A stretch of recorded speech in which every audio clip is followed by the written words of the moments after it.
매일 성경과 함께하는 오늘의 큐티 시간입니다.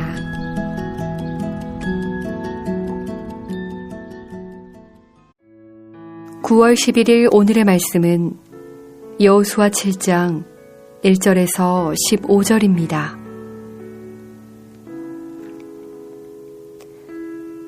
이스라엘 자손들이 온전히 바친 물건으로 말미암아 범죄하였으니 이는 유다 지파 세라의 증손 삽디의 손자 갈미의 아들 아간이 온전히 바친 물건을 가졌음이라. 여호와께서 이스라엘 자손들에게 진노하시니라. 여호수아가 여리고에서 사람을 베델 동쪽 베다웬 곁에 있는 아이로 보내며 그들에게 말하여 이르되 올라가서 그 땅을 정탐하라 하매 그 사람들이 올라가서 아이를 정탐하고 여호수아에게로 돌아와 그에게 이르되 백성을 다 올라가게 하지 말고 2-3천 명만 올라가서 아이를 치게 하소서. 그들은 소수이니 모든 백성을 그리로 보내어 수고롭게 하지 마소서 하므로 백성 중 3,000명쯤 그리로 올라갔다가 아이 사람 앞에서 도망하니 아이 사람이 그들을 36명쯤 쳐 죽이고 성소 앞에서부터 스바림까지 쫓아가 내려가는 비탈에서 쳤으므로 백성의 마음이 녹아 물같이 된지라. 여호수아가 옷을 찢고 이스라엘 장로들과 함께 여호와의 궤 앞에서 땅에 엎드려 머리에 티끌을 뒤집어 쓰고 저물도록 있다가 이르되 슬프도소이다 주 여호와여, 어찌하여 이 백성을 인도하여 요단을 건너게 하시고 우리를 아모리 사람의 손에 넘겨 멸망시키려 하셨나이까. 우리가 요단 저쪽을 만족하게 여겨 거주하였더면 좋을 뻔하였나이다. 주여, 이스라엘이 그의 원수들 앞에서 돌아섰으니 내가 무슨 말을 하오리이까. 가나안 사람과 이 땅의 모든 사람들이 듣고 우리를 둘러싸고 우리 이름을 세상에서 끊으리니 주의 크신 이름을 위하여 어떻게 하시려 하나이까 하니 여호와께서 여호수아에게 이르시되 일어나라, 어찌하여 이렇게 엎드렸느냐. 이스라엘이 범죄하여 내가 그들에게 명령한 나의 언약을 어겼으며 또한 그들이 온전히 바친 물건을 가져가고 도둑질하며 속이고 그것을 그들의 물건들 가운데에 두었느니라. 그러므로 이스라엘 자손들이 그들의 원수 앞에 능히 맞서지 못하고 그 앞에서 돌아섰나니 이는 그들도 온전히 바친 것이 됨이라. 그 온전히 바친 물건을 너희 중에서 멸하지 아니하면 내가 다시는 너희와 함께 있지 아니하리라. 너는 일어나서 백성을 거룩하게 하여 이르기를 너희는 내일을 위하여 스스로 거룩하게 하라. 이스라엘의 하나님 여호와의 말씀에 이스라엘아, 너희 가운데에 온전히 바친 물건이 있나니 너희가 그 온전히 바친 물건을 너희 가운데에서 제하기까지는 내 원수들 앞에 능히 맞서지 못하리라. 너희는 아침에 너희의 지파대로 가까이 나아오라. 여호와께 뽑히는 그 지파는 그 족속대로 가까이 나아올 것이요 여호와께 뽑히는 족속은 그 가족대로 가까이 나아올 것이요 여호와께 뽑히는 그 가족은 그 남자들이 가까이 나아올 것이며 온전히 바친 물건을 가진 자로 뽑힌 자를 불사르되 그와 그의 모든 소유를 그리하라. 이는 여호와의 언약을 어기고 이스라엘 가운데에서 망령된 일을 행하였음이라 하셨다 하라.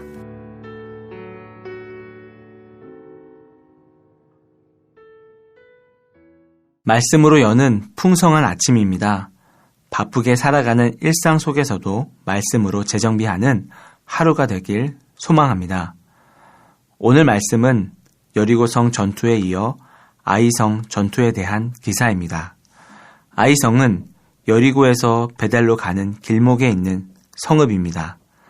가나안의 핵심 도시 여리고와 베델 사이에 위치한 아이성은 작지만 전략적인 요충지입니다. 여리고 전투와 달리 아이성 전투에서는 내부의 죄의 문제를 다루고 있습니다. 여리고성 전투가 외부의 적과의 싸움이라면 아이성 전투는 내부의 적과의 싸움인 것입니다. 이스라엘 백성들이 여리고성을 함락시키고 정복할 수 있었던 이유는 하나님의 명령에 그대로 순종했기 때문입니다. 하나님의 거룩한 백성으로서 말씀에 그대로 따랐기에 그들은 견고한 여리고성을 무너뜨릴 수 있었습니다. 여리고를 무너뜨린 기세대로 아이성 정복은 문제될 것이 없었습니다. 그러나 처절하게 패배하고 맙니다. 그것은 밖의 대적이 강해서가 아니라 안에 있었던 대적 때문입니다. 불순종이라는 죄 때문입니다. 아간은 진멸하라는 명령을 어기고 하나님의 것을 도적질했습니다. 대적과 싸우기 전에 나의 두려움과 나의 욕심과 먼저 싸워야 합니다. 내가 하나님께 굴복하지 않으면 나뿐만 아니라 공동체 전체에 영향을 미쳐서 하나님의 은혜를 누리지 못하게 하는 원인이 될 수 있습니다. 이 패배는 전쟁 준비가 부족하여진 것이 아니었습니다. 여리고성 전투처럼 정탐꾼을 보내어 전력 분석을 잘했습니다. 이번에는 정탐 중에 들키지도 않았습니다. 하지만 자신들의 상태는 몰랐던 것입니다. 여호수아는 처음에 전쟁의 패배를 인정하지 않았지만 아간의 범죄 사실을 알자 수긍하게 됩니다. 우리에게 실패와 고난이 닥쳐온다면 내 바깥을 보기 전에 나와 하나님과의 관계를 살펴보아야 합니다. 상황을 핑계하지 말고 나 자신을 돌보는 계기로 삼아야 할 것입니다. 여호수아가 여호와의 궤 앞에서 옷을 찢고 하루 종일 엎드려져 있을 때 하나님께서 패배의 원인을 말씀해 주십니다. 이스라엘 백성들의 운명은 하나님의 백성으로서 성결함을 잃지 않는 데 달려 있었습니다. 우리도 마찬가지입니다. 하나님과의 관계가 끊어지면 다른 것은 아무런 소용이 없습니다. 하나님께서는 자신의 백성들을 절망 속에 내버려 두지 않았습니다. 회복의 방법을 알려주십니다. 여호수아에게 아이성을 왜 점령하지 못했는지, 그리고 죄의 문제를 어떻게 해결해야 하는지를 상세하게 알려주십니다. 누구의 범죄 때문에 문제가 생겼는지 지파, 족속, 가족, 개인의 순서로 범위를 좁혀가며 분명하게 드러내고 있습니다. 우리에게 있어서 불태워버려야 할 것, 거룩하지 못한, 구별되지 않는 것은 무엇입니까? 그것을 드러내지 않고 은밀히 감춰두면 문제가 생깁니다.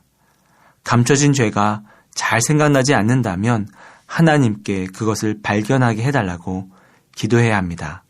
하나님은 그것이 무엇인지 깨닫게 하실 뿐만 아니라 어떻게 해결해야 하는지도 알려주실 것입니다. 하나님께서는 우리가 거룩함을 회복하고 하나님과 친밀한 관계를 유지하길 바라고 계십니다. 기도하겠습니다. 하나님, 우리의 죄와 연약함을 회개합니다. 우리 내면의 은밀한 죄를 돌아보고 하나님께 회개하며 회복을 구하게 하여 주시옵소서. 그리하여 거룩한 주님의 백성을 친밀한 관계로 누리게 하여 주시옵소서. 예수님의 이름으로 기도합니다. 아멘.